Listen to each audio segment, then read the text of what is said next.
ഇന്നത്തെ കാലത്ത് ഏറ്റവും കൂടുതൽ ബ്രേക്കപ്പ് നടക്കാനുള്ള റീസണാണ് നമ്മളിന്ന് ഡിസ്കസ് ചെയ്യാൻ പോകുന്നത് മൈക്രോ ചീറ്റ്. എന്താണെന്ന് വെച്ചാൽ ഇപ്പോൾ നിങ്ങളുടെ പാർട്ട്ണർ, അത് ബോയ് ഫ്രണ്ടോ ഗേൾ ഫ്രണ്ടോ ഹസ്ബൻഡോ വൈഫോ ആരോ ആയിക്കോട്ടെ, അവരെ കാണാതെ നിങ്ങൾ നടത്തുന്ന കുറച്ച് ചാറ്റിങ്ങും ഫ്ലേർട്ടിങ്ങും സെക്സ്റ്റിങ്ങും ഒക്കെയാണ് ഈ മൈക്രോ ചീറ്റിംഗ് എന്നുള്ള കാറ്റഗറിയിൽ വരുന്നത്. ഇത് പുറമേക്ക് അല്ലെങ്കിൽ ഇത് ചെയ്യുന്നവർക്ക് വളരെ ഹാംലെസ് ആയിട്ടൊരു പ്രവൃത്തിയാണെന്ന് തോന്നും, ഒരു ഫണ്ണിന് വേണ്ടി ഞാൻ ചെയ്തതാണ് എന്നൊക്കെ തോന്നും. പക്ഷേ ഇത് നിങ്ങളുടെ പാർട്ട്ണർ അറിയുന്ന നിമിഷം നിങ്ങളുടെ റിലേഷൻഷിപ്പ് തകർച്ചയിലേക്കുള്ളൊരു ട്രാക്കിലാണ് പോവുക. കാരണം ട്രസ്റ്റ് ബ്രേക്ക് ആവുകയാണ് അവർ ചെയ്യുക. And once trust is broken, അത് റീബിൽഡ് ചെയ്യുക എന്നുള്ളത് ഭയങ്കര ഡിഫിക്കൽട്ട് ടാസ്ക്കാണ്.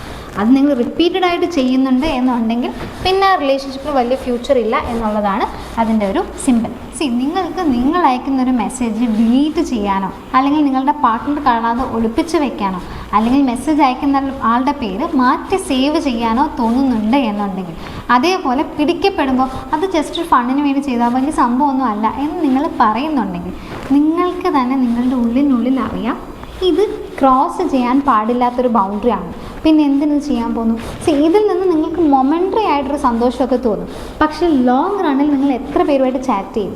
ഒരു ഹെൽത്തി റിലേഷൻഷിപ്പ് ബിൽഡ് ചെയ്യാൻ പറ്റുമോ ഇങ്ങനെയുള്ളവരുമായിട്ട്? നിങ്ങളുടെ പേഴ്സണൽ വളരെ ഇൻറ്റിമേറ്റ് ആയിട്ടുള്ള കാര്യങ്ങളോ അല്ലെങ്കിൽ സെക്ഷൽ ആയിട്ടുള്ള ടോക്സോ ഒരാളുമായിട്ട് നടത്തുന്നുണ്ട് എന്നുണ്ടെങ്കിൽ അത് നിങ്ങളുടെ പാർട്ട്ണറിനെ ചീറ്റ് ചെയ്യുന്ന കാറ്റഗറിയിൽ തന്നെ വരും. അതിനൊരു ഫിസിക്കൽ റിലേഷൻഷിപ്പ് തന്നെ വേണം എന്നൊന്നും നിർബന്ധമില്ല.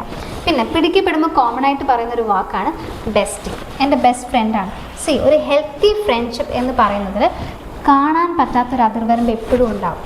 സൂര്യന് കീഴിലുള്ള എല്ലാ കാര്യങ്ങളെക്കുറിച്ചും നമ്മൾ ഫ്രണ്ട്സുമായിട്ട് സംസാരിക്കും, പക്ഷേ ക്രോസ് ചെയ്യാത്തൊരു ബൗണ്ടറി എപ്പോഴും ഉണ്ടാകും. അങ്ങനെയുള്ള ഫ്രണ്ട്സുമായിട്ട് ഒരിക്കലും ഒരു സെക്ഷുവൽ ടെൻഷൻ ഉണ്ടാവില്ല. നമ്മൾ അവരുമായിട്ട് ഫ്ലേർട്ട് ചെയ്യാനോ അല്ലെങ്കിൽ അവർക്കൊരു മെസ്സേജ് അയച്ചിട്ട് അത് ഡിലീറ്റ് ചെയ്യേണ്ട ആവശ്യമേ വരില്ല. അതുപോലെ തന്നെ നല്ലൊരു ഫ്രണ്ടുമായിട്ടുള്ളൊരു ചാറ്റ് ആണെന്നുണ്ടെങ്കിൽ ഒരിക്കലും നിങ്ങളുടെ പാർട്ട്ണർ അത് വായിച്ചിട്ട് നെറ്റ് ചുളിക്കേണ്ടി വരില്ല. നിങ്ങൾ ഇതുപോലൊരു മൈക്രോ ചീറ്റിംഗ് ചെയ്തു, അതായത് ഒരു ഫ്ലേർട്ടിങ്ങോ സെക്സ്റ്റിങ്ങോ ചെയ്തു, അത് നിങ്ങളുടെ പാർട്ട്ണർ കണ്ടുപിടിക്കുമ്പോൾ ദയവ് ചെയ്ത് ഇൻവാലിഡേറ്റ് ചെയ്യാതിരിക്കുക. കാരണം നിങ്ങളുടെ പാർട്ട്ണർ ഹേർട്ടഡ് ആണ് അവരെ. കാരണം അവർക്ക് ഫീൽ ആവുന്നത് ഇതൊരു ചീറ്റിംഗ് ആയിട്ട് തന്നെയാണ്. ആ സമയത്ത് ഇതൊന്നുമില്ല, നീ ഇങ്ങനെ ഓവർ റിയാക്ട് ചെയ്യരുത് എന്ന് പറയാതെ ചെയ്ത തെറ്റിനെ പറ്റുമെങ്കിൽ അഡ്മിറ്റ് ചെയ്യാൻ നോക്കുക. തെറ്റാണെന്ന് നിങ്ങൾക്ക് തോന്നുന്നുണ്ടെങ്കിൽ.